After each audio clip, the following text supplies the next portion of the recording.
यो 21औं शताब्दीमा सबभन्दा बढी मान्छेले मेडिटेसनको प्र्याक्टिस गरिरहेको समय, अरबौं अरब जनसङ्ख्या भएको यो दुनियाँमा अब करोडौं करोड मान्छेले संसारभरि मेडिटेसन गर्न थालेका छन्। यो इतिहासमा, मान्छेको इतिहासमा पहिलोचोटि भइरहेको छ। अब मेडिटेसन किन गर्दैछन् मान्छे? यसका थुप्रै कारणहरू छन्। मेडिटेसन स्ट्रेस म्यानेज गर्नको लागि गरिरहेका छन् थुप्रै मान्छेले। मेडिटेसन कतिपय मानसिक समस्याबाट बाहिर आउनको लागि गरिरहेका छन् मान्छेहरूले।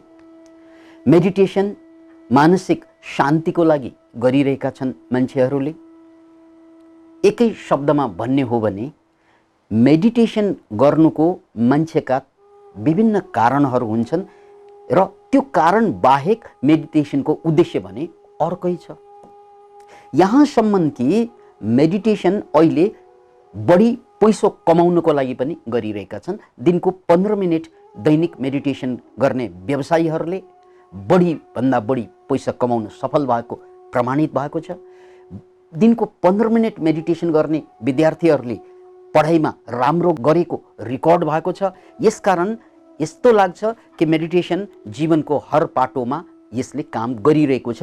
तर मैले अघि छुस्स भने झैँ मेडिटेसनको उद्देश्य भने यिनीहरू कुनै पनि होइनन्।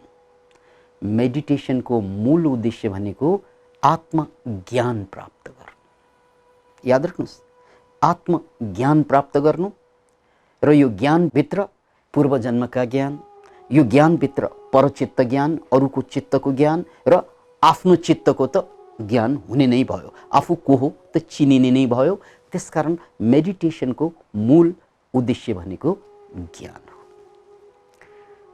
प्रश्न उठ्छ, अनि यो ज्ञानको उद्देश्य के हो त? ज्ञान किन चाहियो त? ज्ञानको उद्देश्य हुन्छ, आत्मज्ञानको उद्देश्य हुन्छ सम्पूर्ण दुःखबाट मुक्ति, जन्म जन्मको बन्धनबाट मुक्ति। त्यसकारण मेडिटेसनको अन्तिम उद्देश्य भनेको सम्पूर्ण दुःखबाट मुक्ति।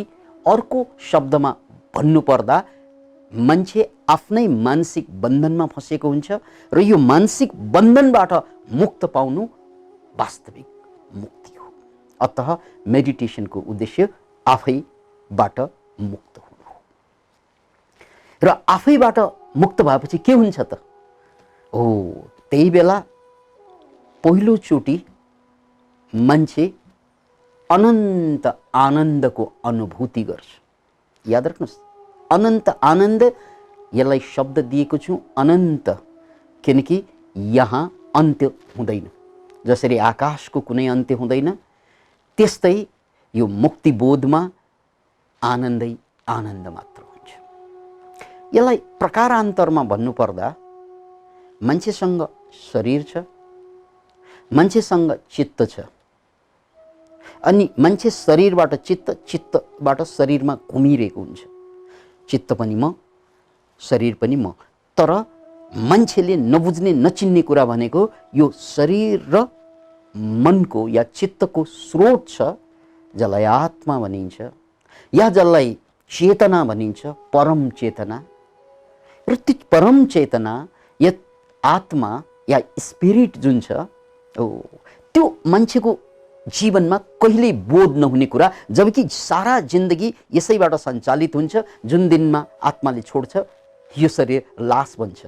त्यस्तो परम तत्त्व हामीलाई थाहा नै हुँदैन। हामीलाई शरीर थाहा हुन्छ, हामीलाई मन थाहा हुन्छ, बुद्धि थाहा हुन्छ, भावना थाहा हुन्छ, तर यी सबैको मूलबिन्दु आत्मतत्त्व त्यो कहिल्यै थाहा हुँदैन। मेडिटेसनको अन्तिम उद्देश्य भनेको यही आत्मालाई बोध गराइदिने हो। अब यसो भनेको के हो त? यसो भनेको के हो त भन्ने प्रश्न उठ्छ। जसरी चारैतिर पर्खालहरू या दिवालहरू या भित्ताहरू लगाएर हामी कोठा बनाउँछौँ र यो भित्ताको कारणले गर्दा अनन्त आकाश 10 फिटमा सीमित हुन जान्छ। किन मान्छेले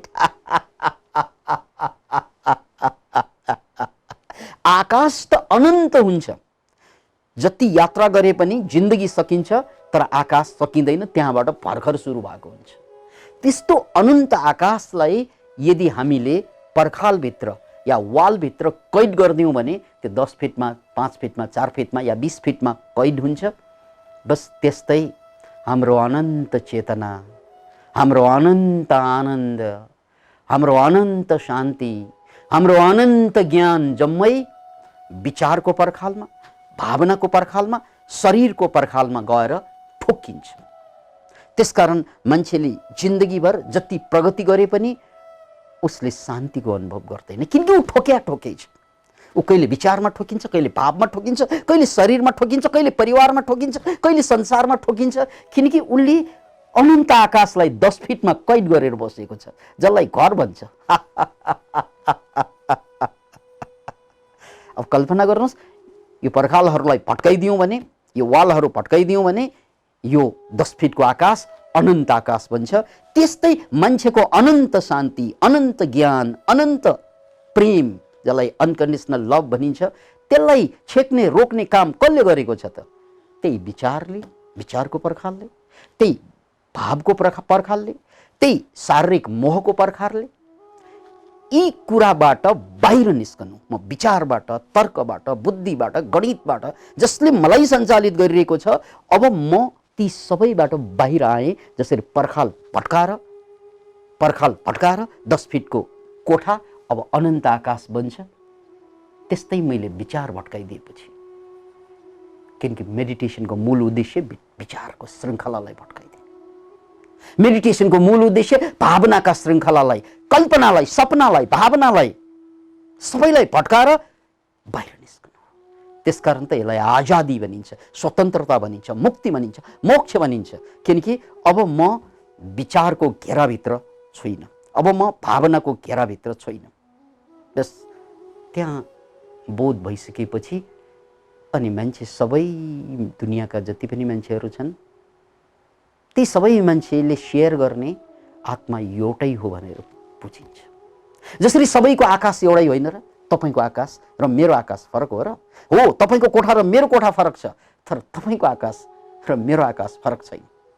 याद राख्नुहोस् यो कुरा। तपाईको बुद्धि र मेरो बुद्धि फरक छ, तपाईको भाव र मेरो भाव फरक छ, तपाईको शरीर र मेरो शरीर फरक छ, तर याद राख्नुहोस्, तपाईको आत्मा र मेरो आत्मा फरक छैन, तपाईको आकाश र मेरो आकाश फरक छैन। बस यो कुराको बोध भएपछि अद्वैत भयो, त्यहाँ दुई छैन। अब तिमी माने म माने तिमी। यही हो मेडिटेसनको अन्तिम उद्देश्य।